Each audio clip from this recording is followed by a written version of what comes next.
Selamat siang teman-teman. Kita lagi hujan, keadaan di sini di daerah Pamijahan. Enaknya sih ngobrol-ngobrol. Yuk kita ngobrol yuk bareng Mas Bimo. Kebetulan saya ada temen buat ngobrol. Namanya Kang Henry. Mangga Kang Henry diperkenalkan.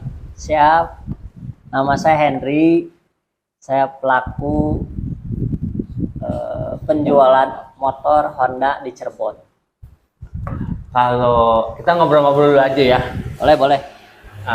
Menurut Kang Henry itu karakteristik pengguna motor di jalan khususnya daerah Pantura, Cirebon Raya itu sebagaimana sih? Kalau saya lihat tuh ya, kalau di Cirebon ya, orang paling seneng bunyiin klakson. Jadi Padahal gitu ya? kita nggak ngehalangin, nggak apa, tapi paling demen gunain klakson. Oh, kalau klakson itu memang ada tujuan untuk mengingatkan notifikasi apa Nah, emang seneng karena gatel nggak ibarat tanda ngerti putih? tuh. Soalnya saya posisi di pinggir, tetap di klakson sedang dari belakang. Ya kalau saya di tengah sih wajar. Tapi kalau di pinggir kan buat apa gitu tuh. Saya kan nggak ngehalangin, nggak apa.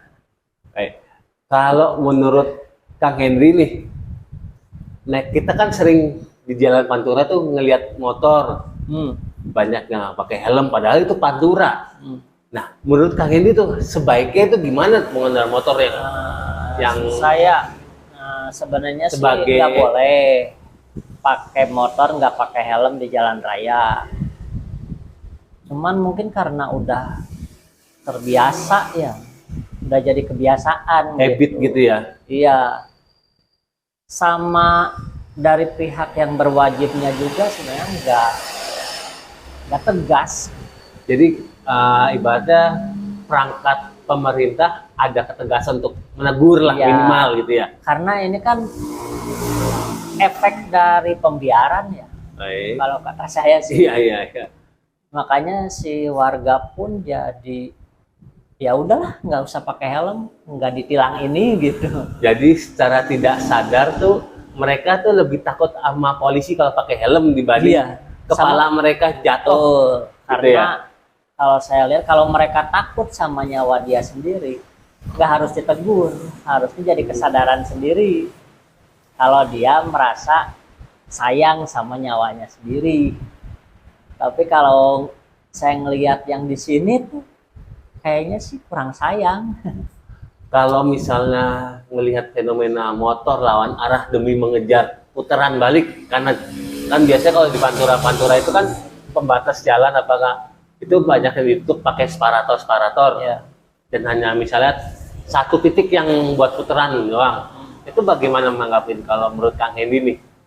Ya sebenarnya sih ngeganggu ya kalau kita lagi harusnya jalurnya jalur kan kita di kiri nih.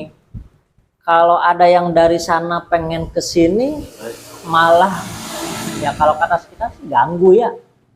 Kalau ditegur juga pasti nggak terima. Iya, itu karakter khasnya Indonesia banget. Iya.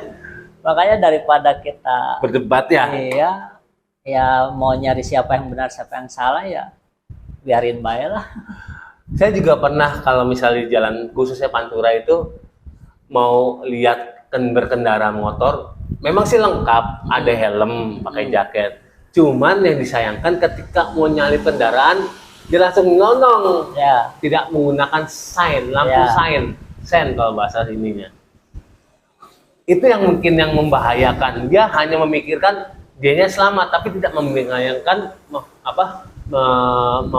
memikirkan keselamatan orang lain di belakangnya. heeh. Ya kata saya juga apa? Jadi kurang ada kesadaran. Karena kan kalau di jalan tuh memang dituntut kedewasaan kita dalam berkendara tuh. Kalau misalkan masing-masing bawa egonya sendiri mah ya susah ya di jalan mah. Iya memang. Tapi ada orang yang pernah bilang ke saya, katanya ketika ada orang yang melanggar lalu lintas, lebih baik kita mengalah. Tidak menegur, walaupun itu yang salah dia. Apakah menurut Kang Henry nih seperti kayak gitu suatu pembenaran, apa memang harus tegur apa gimana? Nggak bisa. Kalau kita tegur malah kita disebut sok benar. Ya, Nah, tapi kalau kita biarin, takutnya kita yang celaka. ya. Nah, Enaknya gimana tengah-tengahnya? kalau kata saya sih udah biarin baik lah. Jadi ya Jadi pembiaran biarkan lah. aja. Soalnya kalau ya yang sering saya lihat di jalan tuh, kalau ada orang debat di jalan tuh, ya bukan lagi dilihat siapa yang salah siapa yang benar, tapi dilihatnya malah siapa yang benarnya aja gitu. Yang itu ngerasa benar, yang ini ngerasa benar. Ya susah. Nah, pernah nggak kejadian misalnya Kang Hendy lagi bawa kendaraan bermotor di lampu merah, kita udah hijau tapi masih ada yang nyelonong. Sering Dia, gitu. dia posisi udah merah, tapi karena mungkin karena pembiaran orang-orang kita nih, Ya. nanggung lah gitu. Terus kita tegur, kita klakson nih, dinotis lah ibaratnya ya. Mungkin kalau bahasa kasarnya diujuk-ujuk lah gitu. Menurut Kang Hendy itu kayak gitu salah apa peneguran buat dia, apa pembenaran apa gimana? Kalau menurut Kang Hendy? Sebenarnya sih, ya itu kata saya juga tadi, di jalan tuh butuh yang namanya apa ya, kedewasaan dalam berkendara tuh. Kalau kita bilang kita klakson, dia nggak terima nih. Ya, kebanyakan Ya. kayak gitu. Kita negor dia malah balik nengok. Kalau Betul. dilihat dari kasus mah, ya kita udah benar. Ya dia udah merah tapi masih nyelonong. Nah tapi kan kalau dilihat dari di jalan mah, kitanya berarti yang harus lebih dewasa. Ya antepin banget, suruh lewat dulu. Kitanya yang ngalah gitu. Jadi untuk menegur kalau mereka salah tuh enaknya bagaimana? Misalnya Nggak bisa. susah ya? Iya. Karena kita ngelawan habit, Oh, ngelawan ya, kebiasaan. Kalau orang udah terbiasa ngelakuin itu, padahal tahu itu salah, nantinya malah ada pembenaran, larinya. Kalau misalnya contoh kasusnya gini, kita mungkin kita ngalah sama yang melanggar, tapi dia tidak ada notifikasi pemberitahuan kalau dia tuh salah. Tuh menurut Kang Hendy itu gimana? Apa penilaiannya gimana? Kan Apakah salah. kita diamkan dia salah karena kita mengalah karena kedewasaan kita? Apakah kalau misalnya kita diamkan dia pasti bakal melakukan kayak gitu? Ginilah, kan salah benar tuh tergantung kriteria orang masing-masing ya, pola pikirnya masing-masing. Kadang kita ngelihat orang itu melakukan kesalahan nih, salah orang itu, tapi kata dia tuh enggak. Nah paling ya satu-satunya cara mah, kalau saya sih pribadi lebih baik, kalau kata orang Cirebon menang baik lah. Antebin lah kalau kata Cirebon mah. Udah diem baik lah gitu. Suruh, karena apa ya, nggak tahu orang di kita di Indonesia, nggak tahu di sana juga di luar kayak gitu, nggak tahu ya, tapi kebanyakan orang gini Gimana? ketika dia ngelakuin kesalahan, dia nggak akan mau untuk ditegur dia salah. Berarti ya ada mindset seperti kayak anti kritik gitu ya. Ya kalau kata saya mah, Kalau bahasa-bahasa sekarang tuh anti kritik lah. iya, wis bae lah. Ya kan jadi orang mikirnya gitu. Kalau saya nih, ya kamu ngelakuin itu tanggung sendiri resikonya. Kamu tuh salah, tapi kamu masih terus ngelakuin itu, ya tanggung sendiri akibatnya. Kalau saya sih mending gitu lah, daripada sekarang kita negur-negur orang, tapi endingnya malah jadi debat kusir, malah nyari pembenaran. Memang kalau saya perhatikan tuh, yang nggak di Cirebon, nggak di Jakarta pun, kebanyakan bertengkarnya mereka di jalan tuh debat kusir. Iya. Walaupun memang kita tahu salah satu pasti ada yang bener lah. Iya. Walaupun ujung-ujungnya ya itu balik lagi mindset anti kritiknya yang bikin riwah lah kalau bahasa Jawanya mah ya. Ya makanya ya sebenarnya perlu juga sih apa ya, tindakan dari aparat juga. Kalau udah soal lampu merah, apalagi kan sekarang udah ada tilang elektronik. Nah, itu orang banyak yang salah kaprah tuh masalah tilang elektronik. Kan tilang elektronik ini kan Betul, betul. bisa dilihat orang tanpa rasa. Kan Tanpa sadar lah. Tanpa sadar, saya tuh nggak pernah ngelakuin Nah, kesalahan betul, itu. betul. Tapi kan ada foto buktinya. Betul, khususnya di kota-kota besar lah hebatnya. Nah, harusnya sih dijalanin di kota kecil kayak gini gitu, karena kalau di kota besar sih mungkin orang mindsetnya udah agak sedikit beda ya. Keluar rumah aja yang cuman beda blok udah pakai helm mungkin. Betul, ya itu yang mungkin kesadaran akan nyawanya Tapi dia kalau di bagaimana, sini, ya betul. Kalau saya lihat sih, ya jangankan di area komplek ya, area kampungnya, kadang ke jalan raya pun nggak pakai helm. Iya betul, banyak saya temukan seperti itu, betul betul. Ya kadang sih, ya wis lah, mungkin memang perlu apa ya, ya ketegasan dari aparat juga sih. Setuju nggak kalau misalnya ada petugas lah di lampu merah itu menegur bukan menilang ya. Menilang mungkin pakai elektronik yang model baru seperti Kapolri bilang Pak Sigit itu. Tinggal deketin aja di foto. Iya. Ditilang, bayarnya pas dia perpanjang pajak ternyata ada dendanya. Apakah perlu pihak negara tuh pemerintah ada peneguran setiap jam-jam sibuk lah khususnya kayak berangkat kerja, pulang kerja, dan pulang sekolah lah kalau mungkin di daerah gitu. Apakah menurut Kang Henry itu efektif nggak ada posisi seorang petugas lah di titik-titik yang menurut kita rawan, apa Kan kita banyak sebenarnya pelanggaran kan itu gitu? tuh dulu tuh udah sering ada kayak di titik, kan kalau di sekolah tuh di jalan raya tuh ada area merah tuh. Oh, marka jalannya.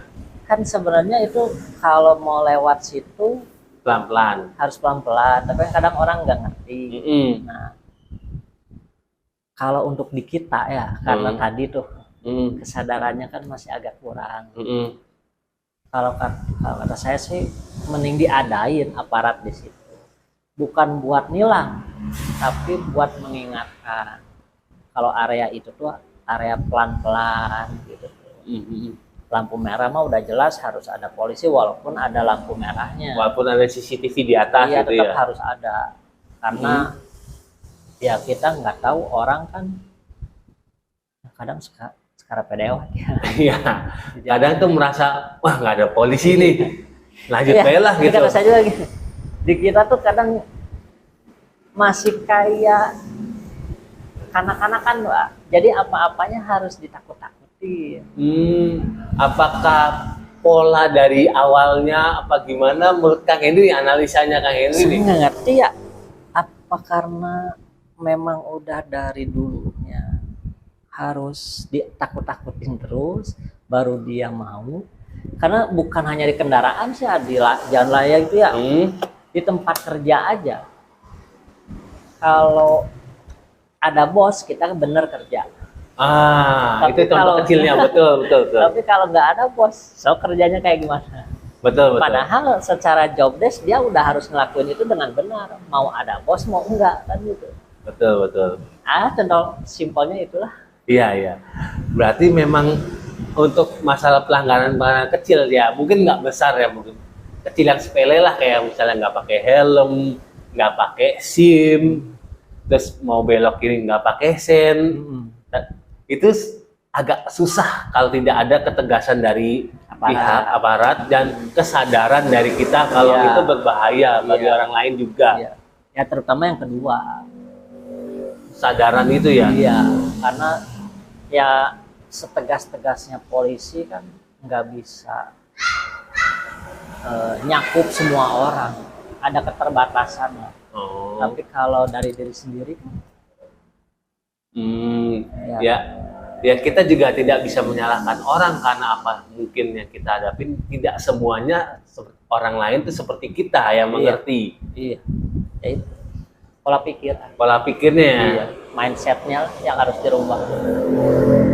Waktu dulu saya pernah waktu pas zaman kuliah ngelihat ada pelanggaran motor.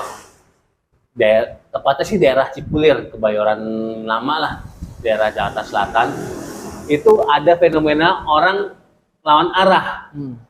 Nah, ceritanya karena saya dari arah Ciledug itu pengen ngasih notif lah ibaratnya. Iya. Sama tuh orang yang lawan arah, saya malah diludahin. Iya. Nah, itukah yang pola pikir seseorang kayak gitu, apa anti kritik apa gimana tuh? Ya itu yang tadi saya bilang, jadi kalau di jalan tuh udah bukan lagi nyari yang salah, nyarinya yang benar. Ya gitu ya. Saya merasa benar, dia merasa benar, makanya balik lagi, kesadarannya harus tumbuh dulu.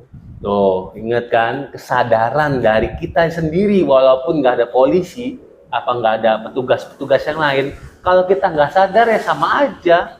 Iya. Itu kan Kang ya? Iya. Jadi ya untuk jalan tengahnya mungkin dimin dulu aja sampai dia merasakan efeknya. Iya, kalau kata saya sih mendingan gitulah, karena ditegur pun bukan anak kecil. Iya. Ditegur kitanya jadi debat kusir. Iya, betul, betul. Jadi ya diantepin aja, nanti kalau misalkan udah kerasa sendiri juga, dia pasti nanti mikir lagi. Saya tuh kayak gini berarti dari dulu tuh saya udah salah kayak gitu. Kan kita sering lihat nih, khususnya di daerah Cirebon lah. Kalau misalnya dimasuk di suatu berita ada kecelakaan di daerah Tegal Gubuk, apa daerah pas yang dia bilang itu ada kampus ITB-nya. Baru kemarin kejadian tuh ada kecelakaan misalnya. Nah itu pas kita lihat ternyata tuh orang nggak pakai helm pas kejadian misalnya. Nah, apakah kita perlu kasihan satu sisi dalam segala dari segi manusianya, apakah dalam segi hukumnya ya udah lu rasain lah tuh lu yang salah nggak pakai helm apa gimana? Menurut Kak Heni tuh kayak gitu gimana? Kalau kata saya mah kan itu mah efek dari kesadaran dia yang kurang akan keselamatan ya. Kalau kata saya sih ya selamatin dulu. Jadi lihat dari sisi manusianya gitu ya. Tetap harus dari sisi manusia dulu lah. Kalau soal negur mah ya itu urusannya dia. Aja lah. Yang penting ketika di TKP ada yang kecelakaan, mau itu pakai helm atau enggak, ya ditolong dulu aja. Kan kita kan nggak tahu nih kronologisnya yang salah siapa. Oh gitu. Bisa aja dia nggak pakai helm, ditabrak dari belakang, bisa. Betul. Gitu. Kalau misalkan memang dianya udah lawan arus, nggak pakai helm, tolong setelah sembuh proses biar jerah. Efek jerahnya ya. Tapi sih kalau saya lihat kalaupun mereka ada sembuh, nggak ada prosesnya. Ya itu karena di kita kan sebenarnya masih ada kekeluargaan. Nggak semuanya harus jalur hukum. Ya kadang yang udah nabrak gini loh, yang nabrak motor yang salah siapa? Mobil. Ya, benar, itu sering terjadi. Padahal yang salah motor. Padahal mobil jadi subjeknya aja nih, objek yang kita jalan ternyata ditenggor gitu misalnya. Kenapa ada orang berpikir yang salah jadi mobil? Nah, itu sering terjadi itu. Terjadi. Saya sampai hari ini pun masih bertanya-tanya. Betul. Kok bisa? Jadi dilihatnya kendaraan mana yang lebih besar itu yang salah. Mobil sama truk yang salah. Bahkan sempat dulu waktu saya zaman dulu ada mindset yang gede yang ngalah, padahal contoh gini, salah lah ibaratnya. Truk lagi parkir. Betul. Ini motor. Ya. Ininya meninggal. Kenapa sopirnya diproses? Penjara. Padahal parkir truknya. Nah, itu gimana tuh? Kalau menurut penilaiannya Kang Henry ini? Kalau kata saya mah ya padahal supir lagi ngopi lah, contohnya lagi parkir, ngopi, istirahat gitu. Saya tahu kok bisa ada. Apakah yang salah dari kitanya, apakah tanda kutip Saya nggak proses ngerti. hukumnya Mungkin apa gini, gimana? yang nggak tahu ya, mungkin dia parkir di tempat yang salah, yang seharusnya itu bisa nggak boleh jadi. parkir di situ. Ya itu bisa jadi kayak gitu, betul. Kalau kondisinya kayak gitu, mungkin ya dia Ya salah. wajar kayak gitu. Cuman seandainya lagi parkir di yang tidak ada letter S apa letter P, ya emang benar buat istirahat lah. Supir truknya biasa kalau ke Pantura Nah, kan itu yang gitu. saya nggak ngerti ya. Nah, Harus tanya pakar. iya itu saya sering lihat terus terjadi nggak di Pantura pun di perkotaan juga seperti kayak gitu. Ya misalnya kita udah jalan pelan-pelan mobil, tiba-tiba motornya ini rempet ke kita. Yang ngotot malah yang motornya bukan kitanya. Nah itu sering terjadi tuh. Ya makanya kata saya juga di jalan memang susah buat nentuin siapa yang benar siapa yang salah. Ya contoh ya tadi motor nyerempet, udah tahu jalan sempit, mobil rempet, Tengah-tengah. dia nyenggol ke yang kiri, Hmm. yang kiri marah, dia nggak terima. Iya. Terus dia misalkan si spionnya patah nih si motor, malah minta ganti. Iya, padahal yang salah tuh motor ya. Makanya kata saya juga mindset di kita tuh udah aneh. Nah, jadi kayak motor yang nabrak mobil yang jadi salah. Itu mindset dulunya dari mana? Nah, Kalau kendaraan lebih besar tuh harus salah. memang itu dari saya zamannya kuliah sekolah juga berpikir kayak gitu.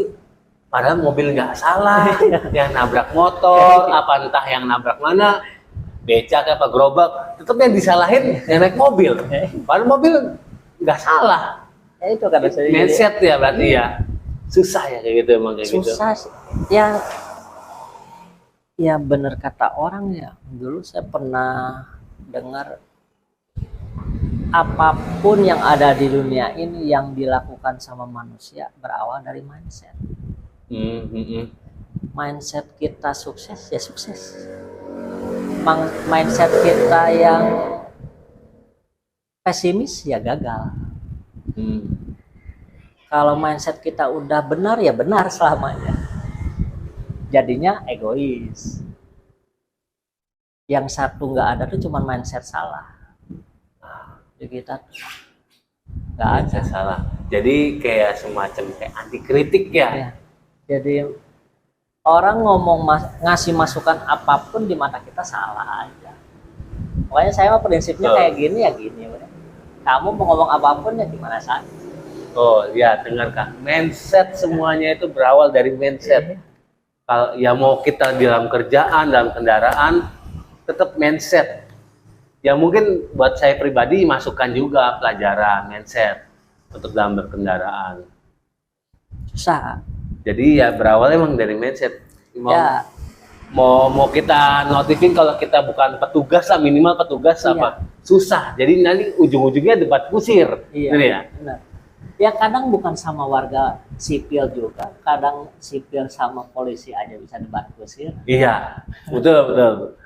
Kita banyak lihat di TV-TV lah gitu kan. Ya polisi ngomong kalau dia nangkap seseorang didokumentasikan sama polisi sendiri itu boleh karena ada pasalnya, ada undang-undangnya. Tapi ketika warga sipil memvideokan polisi yang lagi apa, nilang atau apa, polisi bilang itu nggak boleh. Jadi kan ya menurut saya sih ya itulah balik lagi lah. Intinya sih kalau di dunia mah satu, mindset kita harus benar-benar positif sama berpikiran yang baik-baik. Jadi positive vibe kalau bahasa orang sekarang ya mungkin ya gitu ya. Terus itu baik kali. Mungkin itu pelajaran buat kita juga nih yang berkendaraan, yang mungkin yang orang lihat-lihat banyak kejadian di jalanan nih. Wah kok orang tuh seakan-akan rese nih naik motor, kadang lampu nggak dihidupin, waktu di zaman-zamannya masih lampu masih bisa dimatikan, itu banyak loh. Itu fenomenanya juga terjadi di Jakarta juga kayak gitu, lampu tidak dinyalain, apalagi yang masih bisa tombol on off-nya dimatiin, kadang nggak sadar kalau dia tuh lampu nggak dinyalain dan bisa membahayakan orang lain gitu. Nah gini Kak, kita ngobrol-ngobrol lagi, ngobrol santai aja sore mumpung lagi masih hujan. Nah kan Kang Henry ini bergerak di dunia otomotif nih, kita kan banyak yang mengenal istilah kredit motor nih. Nah menurut Kang Henry itu suatu kredit yang berhasil tuh kayak gimana sih Kang? Kalau pribadinya Kang Henry menilainya menurut gimana? pengalaman sih ya, Ah, konsumen nasabah kredit yang ACC, yang tolak, sebenarnya dasarnya mah, dasar kredit kan cuman harus punya KTP asli, kartu keluarga, sama penghasilan tetap per bulan. itu dasar-dasarnya kredit. Betul. Tapi secara analisa lapangannya kadang ada ditambahin ya kayak cek lingkungan atau validasi tempat kerja. Nah, kalau itunya udah masuk ke kriterianya pihak leasing, selama ini sih pasti ACC. Tapi kalau kriteria itu nggak masuk di pihak leasing, biasanya tolak. Ya. Nah, kalau tolak itu tuh kriteria yang ditolak menurut Kang Hendy tuh kayak gimana tuh? Jadi jabarkan gimana? Pekerjaan. Biar kebantu nih orang-orang yang mau kredit nih. Pekerjaan sama penghasilan yang dikasih informasi dari konsumen itu nggak sesuai sama faktanya.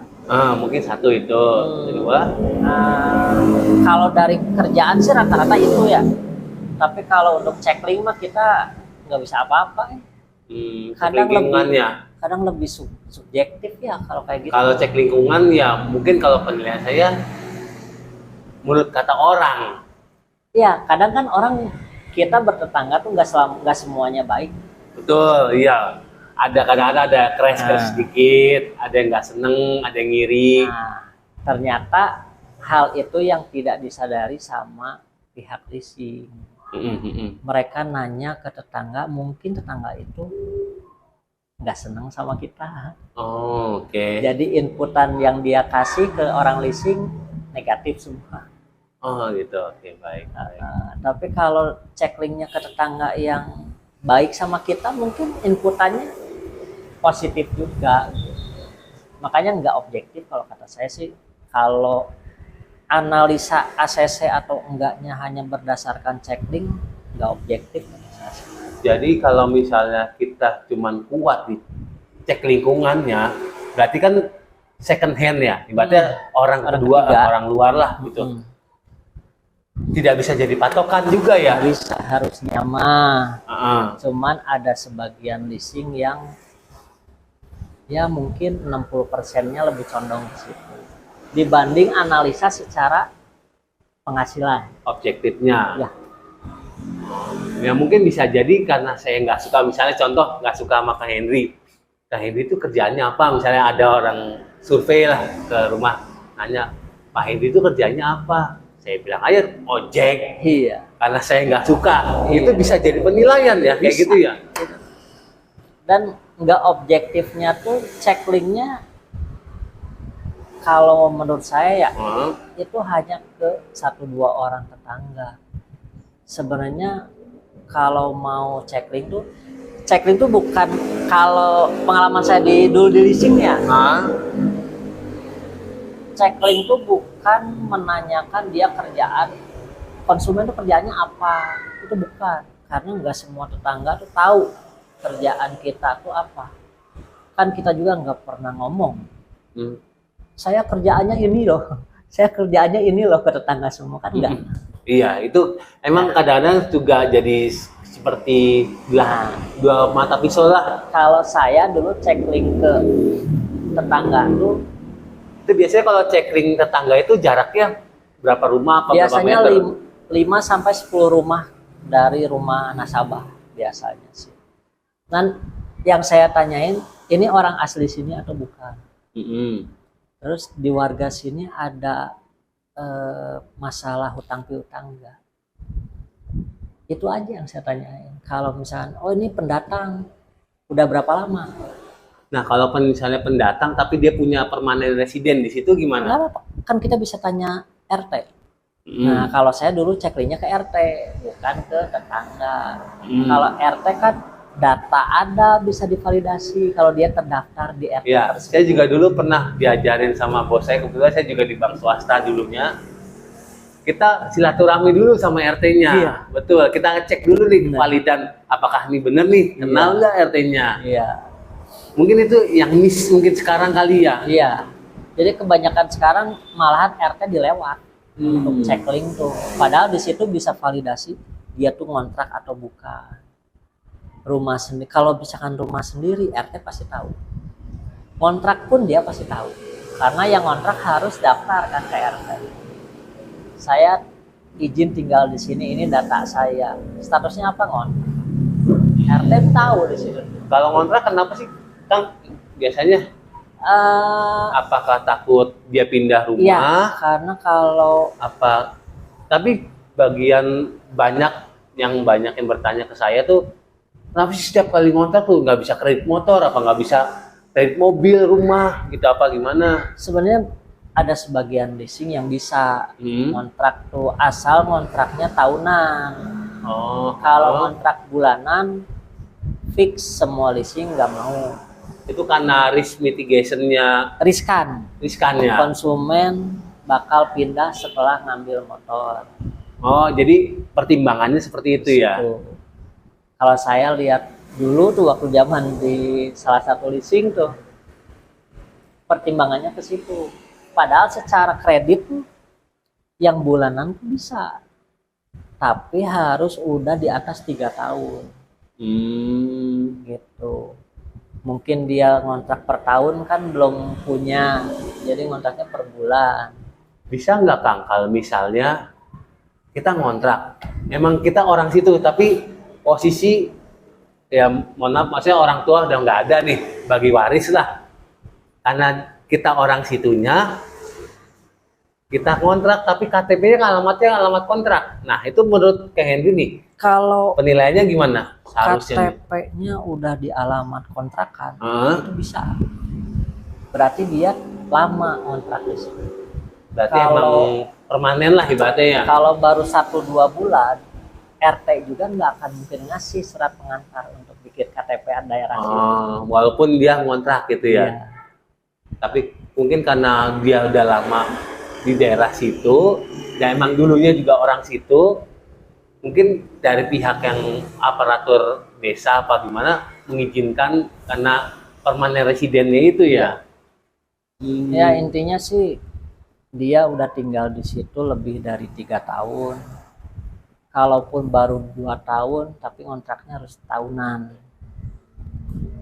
Ada trik-triknya lah nanti kalau misalkan memang ada nasabah, secara kerjaan bagus, terus karena dia ngontrak alasannya karena mungkin nggak mau tinggal sama mertua.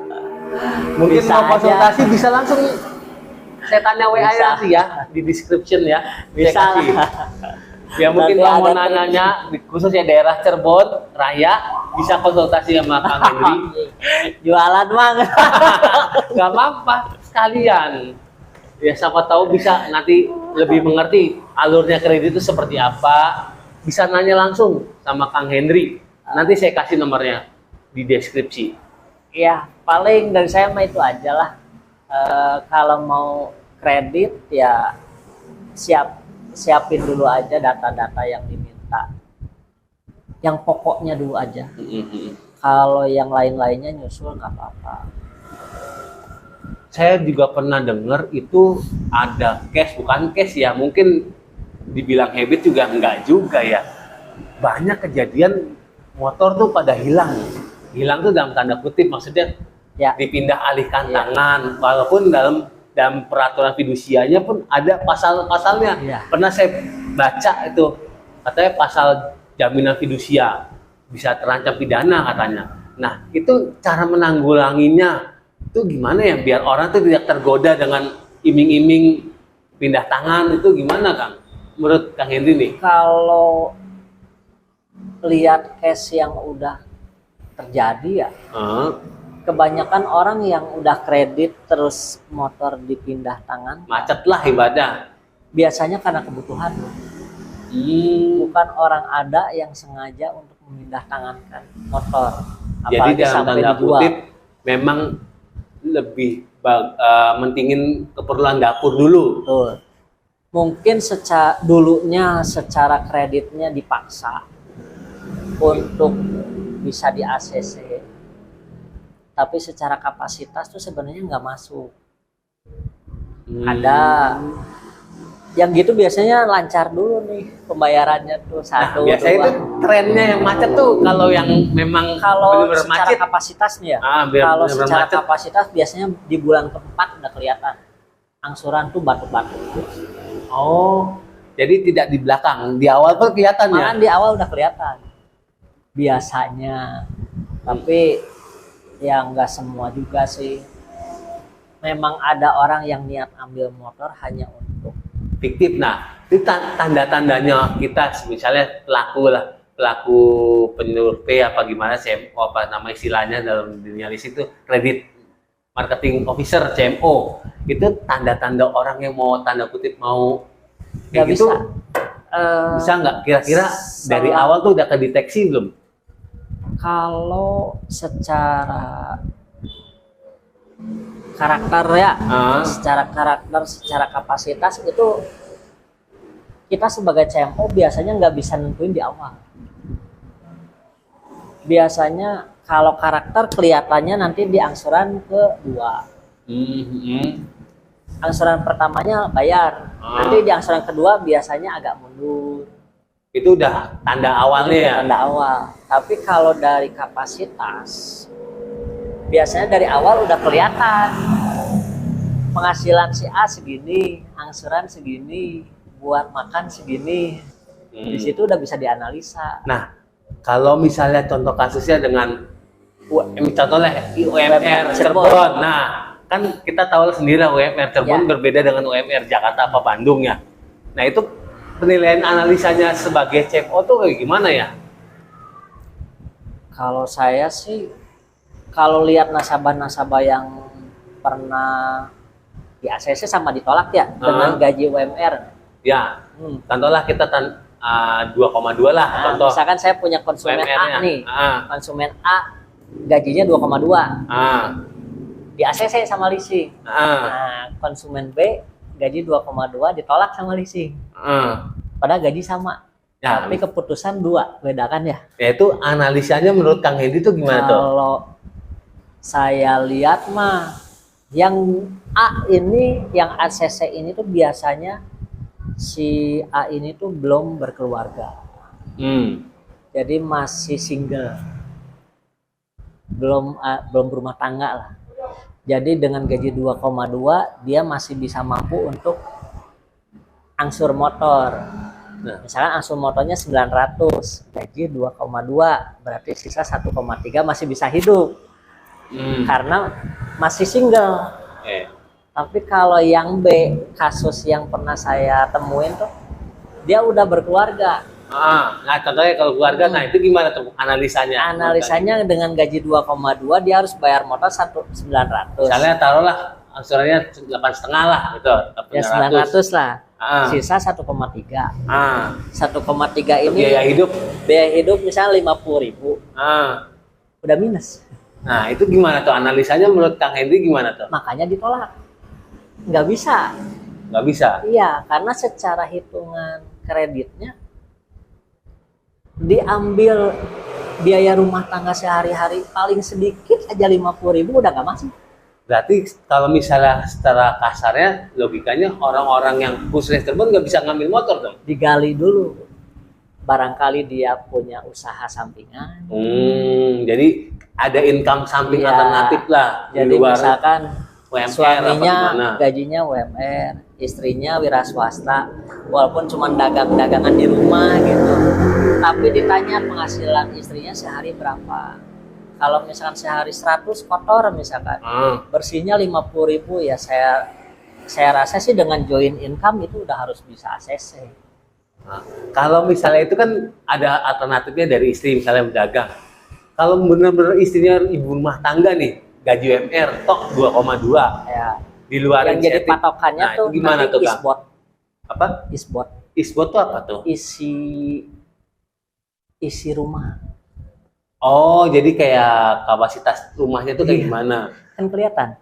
Dengan penghasilan dia 2,2, rumahnya Gimana? kursi ada enggak? Heeh. TV ada enggak? Heeh. Kalau memang misalkan nggak ada nih, ya berarti untuk beli TV aja dia udah nggak sanggup. Oh, jadi penilaian subjektifnya gini nih. Jadi melihat kapasitas rumah dalam rumahnya tuh gimana? Sebentar Kang, ada azan yang lagi lewat. Ya, Selesai, kita lanjut lagi ya. Mungkin sedikit lagi lah kita ngobrol-ngobrol sama Kang Hendy. Nah, jadi menurut Kang Hendy itu enaknya kredit itu seperti apa? Apakah kan kita udah ngomongin masalah UMR nih, orang apakah masyarakat yang UMR-nya di bawah 3 masih bisa apa? Jadi gimana menurut ya kriterianya seperti yang kalau tadi ya? nggak Sebutkan. gini lah, kan yang namanya macet angsuran di kedepannya ya kita tuh nggak pernah tahu hidup kita tuh kedepannya bakalan enak terus atau malah jatuh. Hmm, hmm, Jadi yang ngakibatin angsuran nantinya macet. hmm. Kalau saya mah mending deh. Yang penting dari awal konsumen mau untuk nyiapin berkas yang diminta sama leasing. Jujur gitu. Ya, itu dulu aja. Itunya dia mau tanpa harus ada ABCD, harus inilah, harus itulah. Itunya dulu aja mau. Dicek sistem dulu, lolos, tinggal dilihat hasil survei. Sekiranya nanti hasil surveinya negatif, tapi ada data pendukung untuk bisa naikin lagi jadi positif, kenapa enggak kita lawan hasilnya. Jadi jangan hasil dari leasing negatif kita terima negatif aja.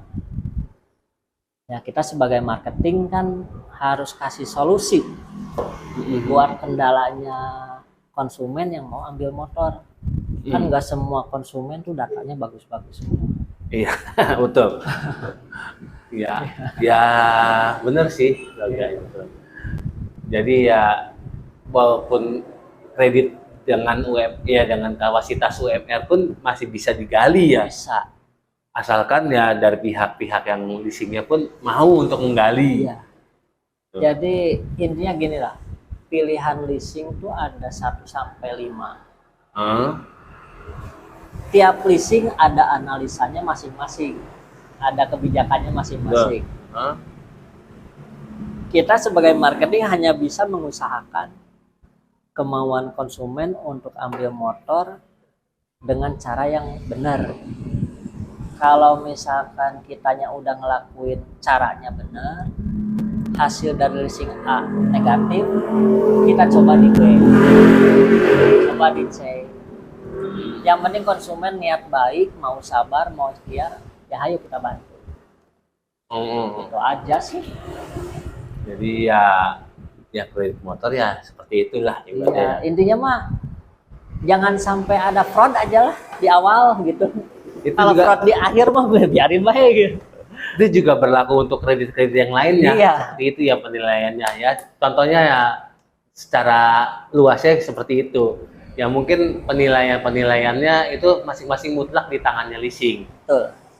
Kita cuman ya mungkin kayak Kang Hendy yang kena pelaku otomotif pun hanya bisa membantu menyediakan dokumennya, memfollow up misalnya menyiapkan apa gimana.